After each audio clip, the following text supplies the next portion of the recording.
O sol poente de Coimbra tingia o céu de laranja e púrpura, como se o próprio Mondego estivesse a arder em segredo. Margarida parou no meio da cozinha do restaurante Fado Velho, o coração a martelar como o repique de um sino na Sé Velha. As mãos, ainda sujas de farinha e azeite, tremiam enquanto segurava o telemóvel. A mensagem pescava no ecrã: volta amanhã. Não me esqueças, mana. O casamento é para sempre. Era de Inês, a sua irmã mais velha, a mulher que partilhara com ela os segredos da infância nas ruas empedradas de Santa Clara, a que ensinara a amar as sardinhas assadas no São João e a chorar ao som do fado de Coimbra. Mas agora, Inês trazia consigo um noivo, um homem de Lisboa, conservador como as muralhas da cidade velha, que via o mundo em tons de tradição e família nuclear. E Margarida? Margarida sentia o peito apertar, não pelo casamento, mas pelo segredo que carregava como uma maldição, o amor que brotava nela não por homens de fato gravata, mas por uma mulher que acabara de entrar na sua vida como um vendaval de ervas frescas e risos proibidos. Tudo começara há 3 meses, quando Sofia chegara à cozinha. Mas naquela noite, com o aroma de pastéis de nata a encher o ar e o eco distante de uma guitarra portuguesa tocar Coimbra Branca de Neve, Margarida soube que o triângulo se fechava. Inês, a confidente de sempre, regressava para reclamar o seu lugar e talvez, sem saber, para roubar o coração que Margarida mal ousava oferecer. Margarida largou o telemóvel sobre a bancada de mármore frio, o impacto ecoando como um grito abafado. A cozinha, outrora o seu santuário, parecia agora uma prisão de azulejos azuis e brancos, pintados com cenas de pescadores e romarias que celebravam a heterossexualidade implícita da nação. Aos 32 anos, chefe executiva do Fado Velho, Margarida construíra uma vida à volta dos sabores de Portugal, o salgado do bacalhau desfiado, o doce melancólico do arroz doce com canela, o picante escondido nas migas alentejanas que recordavam as visitas à avó em Évora. Coimbra, com as suas bibliotecas antigas e os estudantes de capa negra, era o palco perfeito para a sua arte, uma cidade de contrastes, onde o rio serpenteava entre o passado medieval e o pulsar jovem da universidade. Mas sob a superfície, as correntes tradicionais arrastavam como o fado, o peso da família católica, as expectativas de um casamento abençoado na Sé Nova, o sussurro das vizinhas sobre mulheres solteiras que deviam casar. Ela limpou as mãos no avental, sentindo o tecido áspero contra a pele. O restaurante, encravado na baixa, fechava cedo naquela segunda-feira chuvosa de outono. Os últimos clientes, um casal de turistas ingleses encantados com o vinho verde, já partira, deixando para trás copos vazios e o cheiro de queijo de azeitão. Margarida olhou para o relógio, 22 horas. Sofia devia estar a chegar para o turno da limpeza, como sempre. A sua chefe, com os seus 28 anos cheios de fogo lisboeta, transformara a rotina em algo vivo, perigoso. Vem, prova isto, dissera Sofia na primeira semana, enfiando-lhe na boca um pedaço de queijo da serra, os dedos roçando os lábios de Margarida de forma que não era acidental. Desde então, as noites estendiam-se em conversas sussurradas sobre receitas ancestrais, sobre o cheiro do mar na Costa de Prata, sobre sonhos que nenhuma das duas ousava nomear. A porta dos fundos rangeu e lá estava ela, Sofia, o cabelo castanho escuro preso num rabo de cavalo desgrenhado, a camisola de lã cinzenta salpicada de farinha, os olhos verdes brilhando como as oliveiras de Trás-os-Montes ao sol. Boa noite, chefe, disse com aquele sotaque de Lisboa, arrastado e sedutor, como o fado de Amália. Ainda aqui? Pensei que tinhas fugido para o teu vinho tinto solitário. Riu-se, um som que enchia o espaço como o vapor de uma panela a ferver. Margarida forçou um sorriso, mas o peito doía. Não foge-se de Coimbra, Sofia. Ela prende-nos como Mondego prende os barcos. Virou-se para a bancada, pegando numa faca para cortar cebolas, uma desculpa para as lágrimas que ameaçavam cair. Enquanto a lâmina cortava, a mente viajou, infância com Inês, as duas a correr pelas margens do rio, a colher figos maduros das árvores antigas.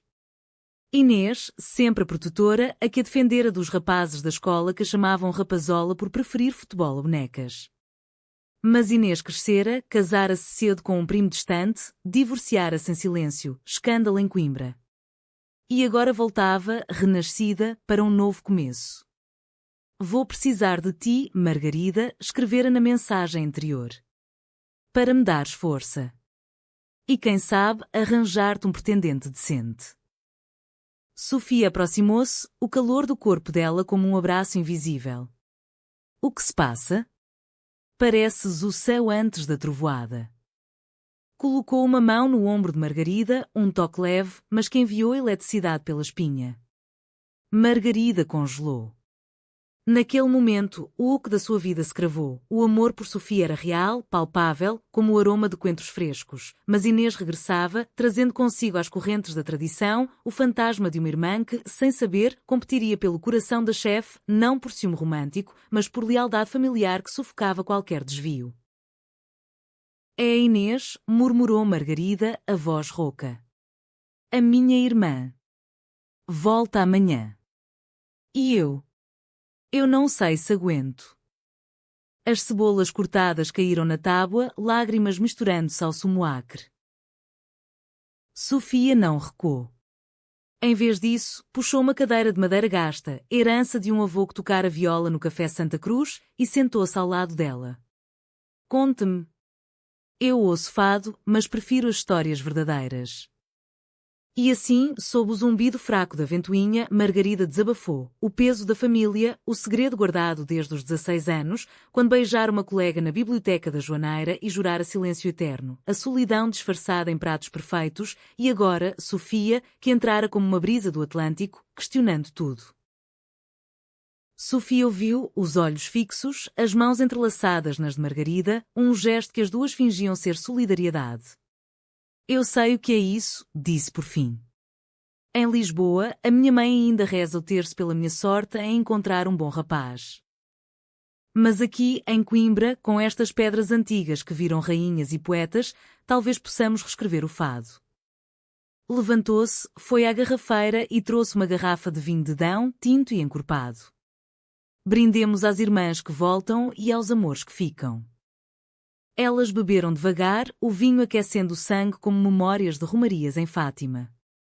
A conversa fluiu para o pessoal. Sofia contara da sua avó lentejana, que cozinhava ensopado de borrego com histórias de mouros e cristãos. Margarida partilhou o truque da avó para o caldo verde perfeito, com linguiça fumada de raça mirandesa. Riram de clientes excêntricos, o professor de história que pedia um prato com alma de Camões e sonharam com um menu novo, inspirado nas festas de São Martinho, com castanhas assadas e jerupiga doce. Mas o idílio foi interrompido pelo toque do telemóvel. Inês, chego às 18 horas. Prepara o quarto. E o teu coração, ele ainda bate por alguém? Margarida gelou. Sofia viu a mudança, o rubor fugaz. Ela sabe? Perguntou baixinho. Não. Ninguém sabe. Margarida baixou a cabeça, o cabelo caindo como uma cortina. Em Portugal, amores como o nosso são como o fado, belos, mas cantados em voz baixa, para não acordar os deuses tradicionais. Sofia tocou-lhe o queixo, erguendo o rosto. Os olhos delas encontraram-se, e por um segundo, o mundo parou, o rio, a cidade, o peso da família. Então, vamos cantar baixinho, mas juntos. O beijo que se seguiu foi inevitável, suave como pétalas de laranjeira em Évora, mas carregado de urgência. Não era paixão carnal, mas uma declaração: eu vejo-te, eu fico. Naquela noite, saíram para o ar livre, caminhando pela ponte de Santa Clara, o Mondego negro e sereno abaixo. Coimbra dormia, mas as estrelas pareciam vigiar. Falaram de futuro, um festival de gastronomia lésbica em segredo, inspirado nas mulheres de Trás-os-Montes que teciam tapetes em silêncio, viagens a Sintra, onde as lendas de Mouras encantadas ecoavam liberdades antigas. Margarida sentiu, pela primeira vez, o amor não como fardo, mas como ingrediente essencial, o sal que realça todos os sabores. Mas o amanhecer trouxe a realidade. Inês chegaria, com o noivo, o anel de ouro e as expectativas de uma família que via o amor como um contrato social abençoado pelo padre na Sé Velha. Margarida preparou o pequeno almoço, ovos mexidos com chouriço, pão alentejano torrado, café forte de pastilhas.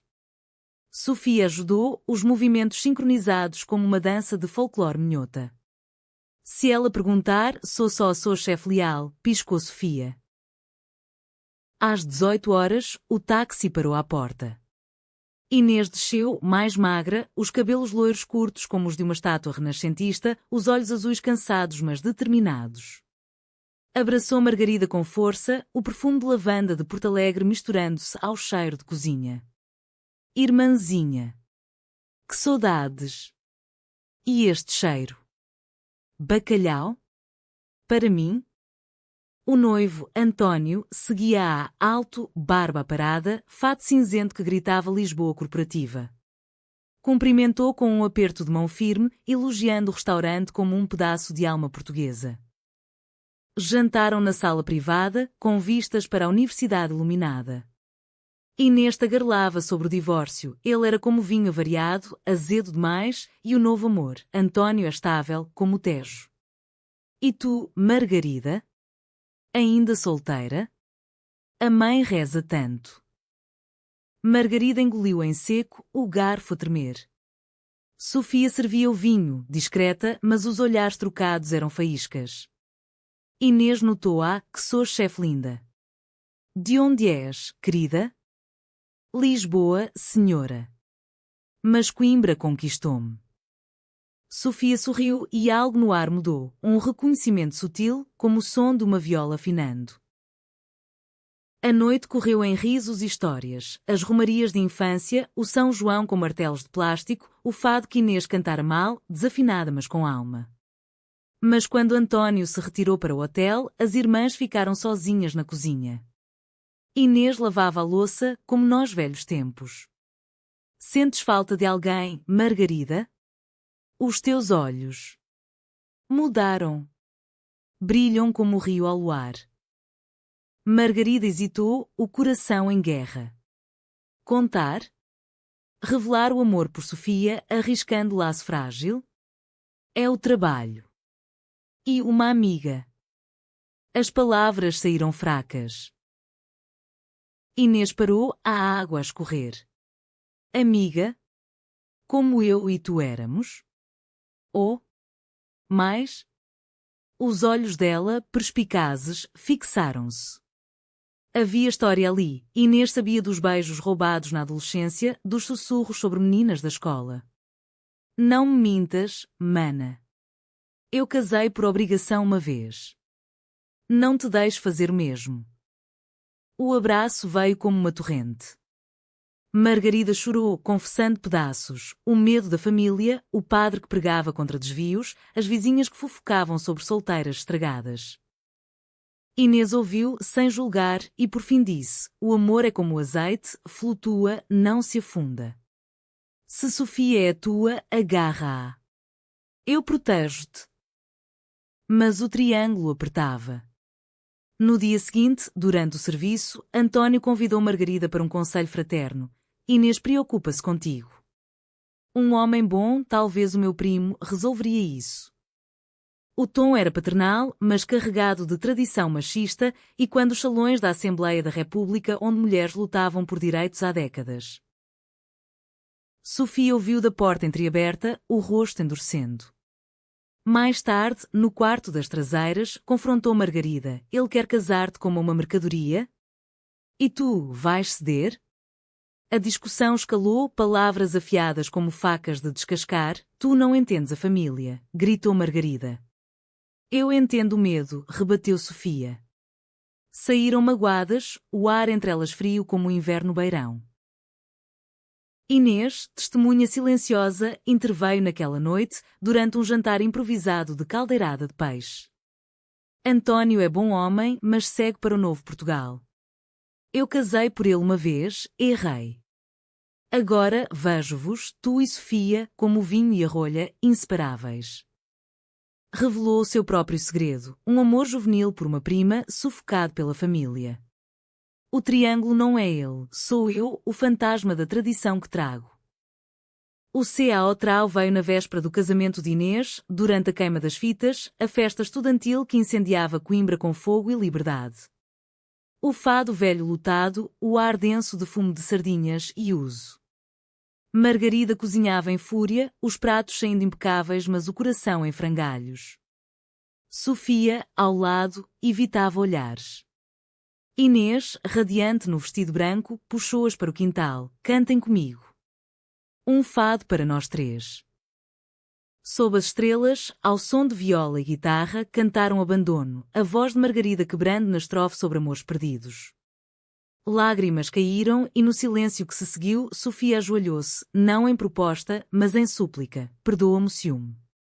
Eu amo-te, Margarida, como o Douro ama as vinhas, profundo, eterno. Inês, os olhos úmidos, abençoou-as com um abraço. O casamento amanhã é meu, mas o vosso começa hoje. Que a Virgem de Fátima vos guarde, ela sabe de milagres. A traição veio sutil, não de Inês, mas de um cliente, um professor conservador que vira o beijo roubado no quintal e sussurrar a família. Telefonemas furiosos da mãe, escândalo. Volta para casa. Margarida enfrentou o vendaval, com Sofia ao lado e Inês como escudo. Somos portuguesas, declarou. Filhas de rainhas que governaram sem maridos. O nosso amor é tradição nova. O fim foi human, o casamento de Inês prosseguiu, mas com um brinde secreto às irmãs de alma. Margarida e Sofia abriram um curso de culinária lésbica em Coimbra, misturando sabores com histórias de empoderamento. A família cedeu, devagar, como o vinho a maturar. E no fado velho, o fado cantava agora de liberdades, não de saudades, mas de conquistas.